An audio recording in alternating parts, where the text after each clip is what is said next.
माझ्या आजीने सांगितलेला हा उपाय जर एका महिन्यासाठी तुम्ही तुमच्या केसांवरती ट्राय करून बघितला, तर त्यानंतर तुम्हाला मार्केटमधील केमिकल असलेले डाय किंवा मग केमिकल असलेली मेहंदी वापरण्याची अजिबात गरज लागणार नाही. आणि बघा, आजकाल बदलत्या लाईफस्टाईलमुळे आणि सोबतच चुकीच्या खानपानामुळे बऱ्याच लोकांचे केस अकाली पांढरे होत आहेत.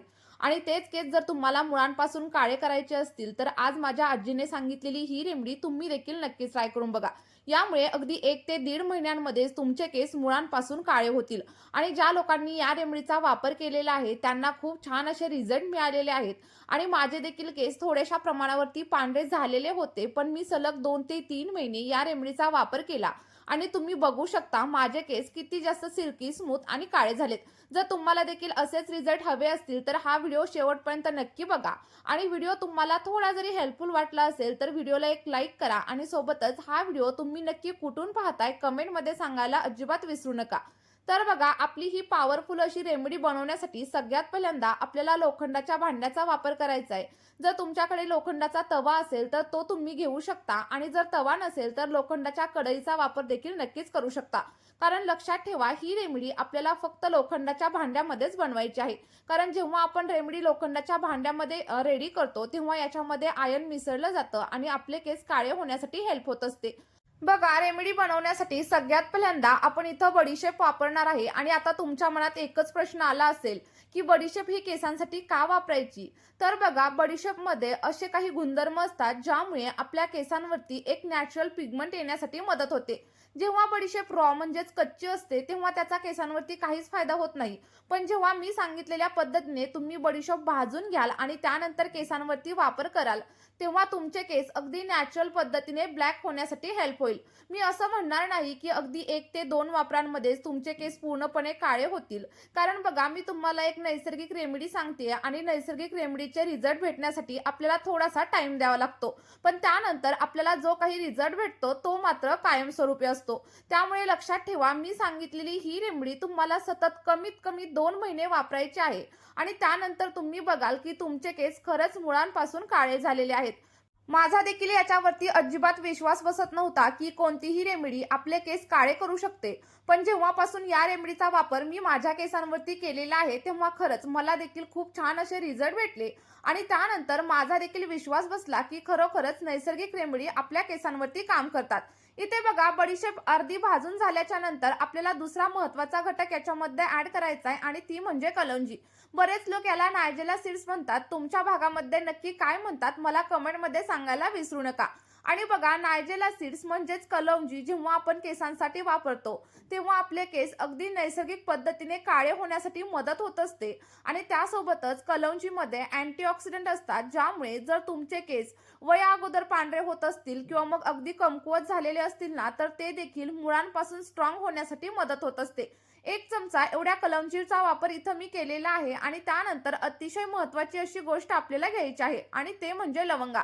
बघा, लवंगांमध्ये अँटीऑक्सिडंट आणि सोबतच इझोनॉल नावाचा एक कंपाऊंड असतो, ज्यामुळे जर तुमच्या स्कॅल्पमध्ये एखादं इन्फेक्शन झालं असेल किंवा मग फंगल इन्फेक्शन झालेलं असेल ना, तर ते कमी होण्यासाठी मदत होत असते. आणि त्यासोबतच लवंगांमध्ये असे काही घटक असतात ज्यामुळे तुमच्या केसांवरती एक नैसर्गिक चमक येण्यासाठी मदत होते. त्यामुळे मी सांगितलेल्या पद्धतीनेच तुम्हाला हा डाय बनवायचा आहे आणि मी सांगितलेल्या पद्धतीनेच तुमच्या केसांवरती वापरून बघायचा आहे. आणि त्यानंतर तुम्हाला जे काही रिझल्ट भेटतील ना, ते मात्र अमेझिंग असतील. आणि जेव्हा हा डाय तुम्ही तुमच्या केसांवरती वापरायला सुरुवात कराल, तेव्हा तुम्ही मार्केटमधील कोणताही डाय असू द्या किंवा मग केमिकल असलेली मेहंदी अजिबात वापरणार नाही. बघा, व्यवस्थित असं आपल्याला या सगळ्या गोष्टी भाजून घ्यायच्यात, जोपर्यंत याचा कलर पूर्णपणे ब्लॅक होत नाही. आता तुम्ही म्हणाल की लो फ्लेमवरती किंवा मग हाय फ्लेमवरती, मीडियम फ्लेमवरती कसं भाजायचं? तर तुम्हाला काय करायचंय, थोडीशी मीडियम फ्लेम करायची, मध्ये-मध्ये थोडीशी हाय फ्लेम करायची आणि आपल्या सगळ्या गोष्टी व्यवस्थित अशा भाजून घ्यायच्यात. आणि जेव्हा तुम्हाला वाटेल ना की हे पूर्णपणे ब्लॅक झाले, तेव्हा पुढील आणखी एक महत्त्वाचा असा आपण घटक याच्यामध्ये ॲड करणार आहे, जो की आपल्या सगळ्यांच्या घरामध्ये अगदी इझिली अवेलेबल असतो. तर तुम्ही इथं बघू शकता, मी साधारणतः 1 ते दीड चमचा एवढी हळद पावडर याच्यामध्ये ॲड केलेली आहे. इथं एकच गोष्ट लक्षात ठेवायची, मसाल्यामधील हळद अजिबात वापरायची नाही. कारण बऱ्याच वेळा काय होतं की आपल्याकडून थोडेफार मसाले वगैरे त्याच्यामध्ये मिक्स झालेले असतात. त्यामुळे तुम्ही सेपरेट दुकानातून हळद विकत घ्या किंवा जर तुमच्याकडे घरची हळद असेल, तर तिचा देखील वापर तुम्ही करू शकता. कारण बघा हळदीमध्ये कर्क्युमिन नावाचा एक घटक असतो ज्यामुळे आपले केस नैसर्गिक पद्धतीने काळे होतात आणि त्यासोबतच स्कॅल्प जर ऑइली असेल तर तो ऑइलीनेस कमी होण्यासाठी देखील मदत होते. पण काय करायचंय, हळद कच्ची असताना आपल्याला अजिबात वापरायची नाहीये. तिला पूर्णपणे ब्लॅक होईपर्यंत आपल्याला भाजून घ्यायचंय आणि त्यानंतरच ती आपल्या केसांवरती अप्लाय करायला चालू करायचे. कारण बघा जेव्हा आपण हळद भाजून घेतो तेव्हा त्यामधील कर्क्युमिन नावाचा जो घटक असतो तो आणखी जास्त ऍक्टिव्ह होतो आणि आपल्या केसांवरती काम करायला चालू होतं. तुम्ही आता बघत असाल की अगदी लहान मुलांचे केस देखील पांढरे व्हायला सुरुवात झालीये आणि याचं कारण म्हणजे आपली लाईफस्टाईल सोबतच आपलं खाणं पिणं. आणि बघा रेमेडी सोबतच तुम्हाला तुमच्या खाण्यापिण्यावरती देखील लक्ष द्यायचंय. कारण बघा जर आपण एखाद्या गोष्टीचा बाहेरूनच वापर केला आणि आतमधूनच आपलं शरीर स्वच्छ नसेल तर त्याचा काहीच फायदा होत नाही. त्यामुळे लक्षात ठेवायचं, मी सांगितलेल्या रेमेडी सोबतच तुम्हाला तुमच्या खाण्याच्या सवयी देखील बदलायच्या आहेत. तुम्हाला खाताना तुमच्या खाण्यामध्ये हिरव्या पालेभाज्यांचा समावेश करायचा आहे आणि त्यासोबतच जास्तीत जास्त प्रोटीनयुक्त पदार्थ खाण्याचा देखील प्रयत्न करा. आणि सोबतच तुम्हाला जेवढं जास्त प्रमाणावरती पाणी पिता येईल तेवढं जास्त पाणी प्या. कारण यामुळे केसांच्या सगळ्या काही समस्या हळूहळू कमी होण्यासाठी तुम्हाला नक्कीच मदत होणार आहे. इथं तुम्ही बघू शकता आपल्या सगळ्या काही गोष्टी अगदी ब्लॅक होईपर्यंत भाजून झालेल्या आहेत आणि त्यानंतर आपण गॅसची फ्लेम बंद करणार आहे आणि या सगळ्या काही गोष्टी अगदी थंड करणार आहे. बघा थंड झाल्याच्या नंतर एका सेपरेट कंटेनरमध्ये आपल्या या सगळ्या गोष्टी काढून घ्या आणि त्यानंतर आपल्याला हे मिश्रण एखाद्या मिक्सरच्या जारमध्ये किंवा मग एखाद्या खलबत्त्यामध्ये व्यवस्थित असं बारीक करायचंय. मी पुढे तुम्हाला हे कसं वापरायचं ते देखील सांगणार आहे, पण त्या अगोदर एक छोटीशी विनंती आहे. तुम्ही जर चॅनलवरती नवीन असाल तर चॅनलला सबस्क्राईब करा आणि व्हिडिओ तुम्हाला थोडा जरी आवडला असेल तर व्हिडिओला एक लाईक नक्की करा. आणि हा व्हिडिओ तुम्ही नक्की कुठून पाहताय कमेंटमध्ये सांगायला अजिबात विसरू नका.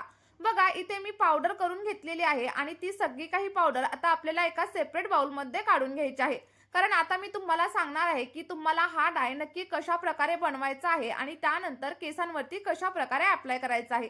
तर इथं तुम्ही बघू शकता मला डाय फक्त एका टायमिंगसाठीच वापरायचा आहे, त्यामुळे मी साधारणतः 2 ते 3 चमचे एवढीच पावडर इथं घेतलेली आहे. आता इथं बघू शकता पावडरचा कलर किती जास्त ब्लॅक झालाय. आणि पहिल्या पद्धतीमध्ये मी तुम्हाला सांगते, जर तुम्हाला इन्स्टंटली तुमच्या केसांवरती रिझल्ट हवा असेल किंवा तुम्हाला लगेचच बाहेर वगैरे जायचं असेल तर काय करायचं, ही जी पावडर आहे ती एका कॉटन बॉलवरती घ्यायची आणि आपल्या केसांवरती अप्लाय करायची. असं केल्यामुळे तात्पुरत्या स्वरूपामध्ये तुमचे केस काळे दिसायला सुरुवात होईल. पण जर केसांवरती तुम्हाला परमनंट ब्लॅक कलर हवा असेल ना तर ही पद्धत तुम्ही नक्की फॉलो करा. यामध्ये तुम्हाला काय करायचंय तर सगळ्यात पहिल्यांदा इथे तुम्हाला कॅस्टर ऑइलचा वापर करायचा आहे. आता कॅस्टर ऑइल तुमच्याकडे जे असेल ते तुम्ही वापरू शकता. असं नाही की तुम्हाला एखाद्या पर्टिक्युलर ब्रँडचंच कॅस्टर ऑइल वापरायचं आहे. इथे साधारणतः अर्धा चमचा एवढं कॅस्टर ऑइल इथे मी घेतलेलं आहे. आणि जेव्हा कॅस्टर ऑइलचा वापर आपण केसांवरती करतो तेव्हा केस गळती पूर्णपणे बंद होत असते. आणि त्यासोबतच बघा आपल्याला हा डाय बनवण्यासाठी कोकोनट ऑइल म्हणजेच खोबरेल तेलाचा वापर देखील करायचा आहे. कारण तुम्ही ऐकलं असेल की जर तुम्ही सतत तुमच्या केसांवरती खोबरेल तेलाचा वापर केला तर केस नैसर्गिक पद्धतीने काळे होण्यासाठी मदत होत असते. आणि बघा जर कोणत्याही कंडिशनमध्ये तुम्हाला कोकोनट ऑइल सूट होत नसेल तर त्याऐवजी तुमच्या केसांना सूट होणारं तेल देखील इथं तुम्ही नक्कीच वापरू शकता. बघा तेल ऍड केल्याच्या नंतर व्यवस्थित मिक्स करून घ्या.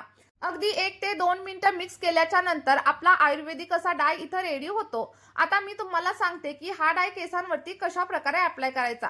बघा ज्या ठिकाणी तुम्हाला पांढऱ्या केसांची समस्या असेल त्या ठिकाणी तुम्ही डाय अप्लाय करू शकता. पण मी तर तुम्हाला सजेस्ट करेल की संपूर्ण केसांवरतीच डाय अप्लाय करा आणि अप्लाय केल्याच्या नंतर कमीत कमी 1 तास केसांवरती तसंच राहू द्या. आणि 1 तासानंतर तुम्हाला शॅम्पूने हेअर वॉश अजिबात करायचा नाहीये, तर अगदी साध्या पाण्याने तुम्हाला हेअर वॉश करायचा आहे. लक्षात ठेवा दुसऱ्या दिवशी तुम्ही शॅम्पूने हेअर वॉश करू शकता. आता हेअर वॉश करण्याची देखील योग्य पद्धत मी तुम्हाला सांगते. तर तुम्हाला जास्त गरम पाण्याने हेअर वॉश करायचा नाहीये किंवा मग शॅम्पू करताना शॅम्पू डायरेक्टली केसांवरती देखील अप्लाय करायचा नाहीये. थोड्याशा पाण्यामध्ये डायल्यूट करायचा आणि त्यानंतरच हेअर वॉश करायचा. बघा मी सांगितलेला हा डाय जर आठवड्यातून 1 वेळा सलग 2 ते 3 महिने तुम्ही तुमच्या केसांवरती ट्राय करून बघितला तर तुमचे केस अगदी मुळांपासून काळे होतील आणि एकदा काळे झालेले केस पुन्हा पांढरे देखील अजिबात होणार नाहीत. लक्षात ठेवा जर तुमचे अनुवंशिक केस पांढरे असतील ना तर ते अजिबात काळे होणार नाहीत. पण केस पहिल्यांदा काळे असतील आणि नंतर पांढरे झाले असतील तर ते नक्कीच काळे होण्यासाठी तुम्हाला हेल्प होणार आहे. चला तर मग मी सांगितलेल्या पद्धतीने हा डाय नक्की बनवून बघा आणि केसांवरती वापरून बघा. त्यानंतर जे काही रिझल्ट भेटतील ते कमेंटमध्ये शेअर करायला अजिबात विसरू नका. आणि ही रेमेडी तुमच्या मित्र परिवारासोबत देखील नक्की शेअर करा. या व्हिडिओमध्ये आपण इथेच थांबूया. भेटूया अशाच एका नवीन व्हिडिओमध्ये एका नवीन अशा नैसर्गिक रेमेडी सोबत. व्हिडिओ शेवटपर्यंत पाहिल्याबद्दल खूप खूप धन्यवाद. बाय.